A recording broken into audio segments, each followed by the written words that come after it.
গোপন সূত্রে মালদহের গাজলে জাতীয় সড়কে অভিযান চালিয়ে কয়েক লক্ষাধিক টাকার মাদক উদ্ধার করলো পুলিশ। পুলিশের হাতে এলো আন্তঃরাজ্য মাদক পাচারকারী দলের 2 সদস্য।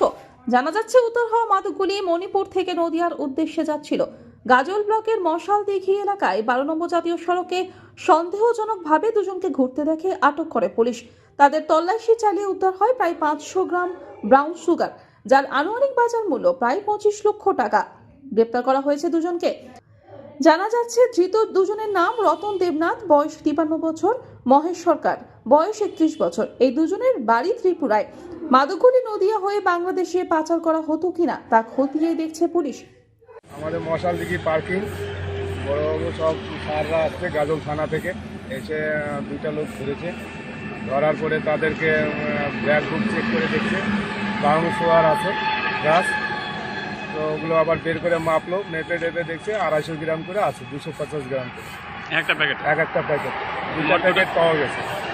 আরও খোঁজ নিচ্ছে, আরও কোথায় কোথায় ওরা দল আছে। কি মনে হচ্ছে? মনে হচ্ছে এখন স্যাররা এখন দেখি কি করছে, ওগুলো আরও যারা আছে তাদেরকেও ধরবে ভবিষ্যতে।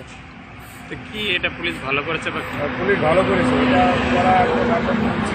আরও যারা আছে তাদেরকে করা শাস্তি দেওয়া উচিত। অনেক ছেলে পেলে নষ্ট হয়ে যাচ্ছে এটার জন্য। মালদহ থেকে দেবাশিস পালের রিপোর্ট, আনন্দ বার্তা।